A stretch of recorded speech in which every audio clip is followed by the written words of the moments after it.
नमस्कार. आपल्या सगळ्यांचे महाराष्ट्र सोशल न्यूज चॅनलमध्ये हार्दिक स्वागत. चला वळूया तर एका नवीन बातमीकडे. आजची बातमी. धुळे तालुक्यातील शिरधाने येथे आवादा सौर प्लांट कंपनीने एजंट याच्या मदतीने स्थानिक आदिवासी बांधवांच्या जमिनी बेकायदेशीररित्या ताब्यात घेतल्या असून त्यांना कुठल्याही प्रकारचा मोबदला दिलेला नाही. त्यांची फसवणूक करून जमिनीवर कब्जा केला.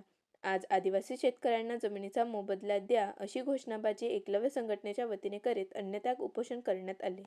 धुळे जिल्हा याच्या वतीने आज आम्ही अन्नत्याग आंदोलन करण्यात येत आहे. आजपासून आमची सुरुवात झाली. आमच्या शेतकऱ्यांच्या जमिनी ताब्यात घेऊन त्याच्यावर बेकायदेशीर सौर प्लांट उभा करण्यात आला. तरी आम्ही शासनाला विनंती करतो आणि आजपर्यंत विनंतीच करत आलो.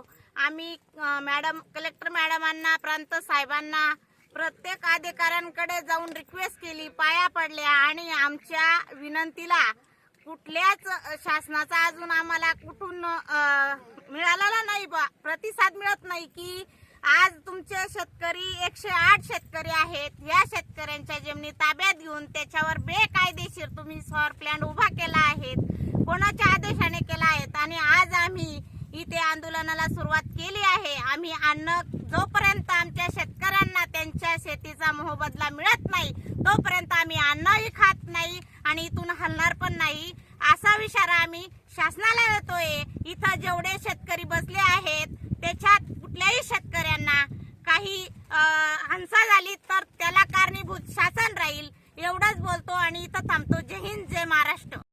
या गावाला जमीन माझी 10 एकर जमीन. माझे आई वडील गेलेत, माझे आजोबा पंजोबा गेलेत, 3 पिढ्या गेल्यात. तोपर्यंत मी जमीन खेळत होतो. याने बेकायदेशीर इथं कंपनी उभी केली. तर फसवगिरी करून त्याने इथं कंपनी उभी करून त्याने हे केलं आहे. त्या मला कायदेशीर आणि आम्ही बिगर अन्न पाणीचं इथं आंदोलन उभं केलंय. त्याबद्दल तुमचा आम्हाला काहीतरी साथ पाहिजे.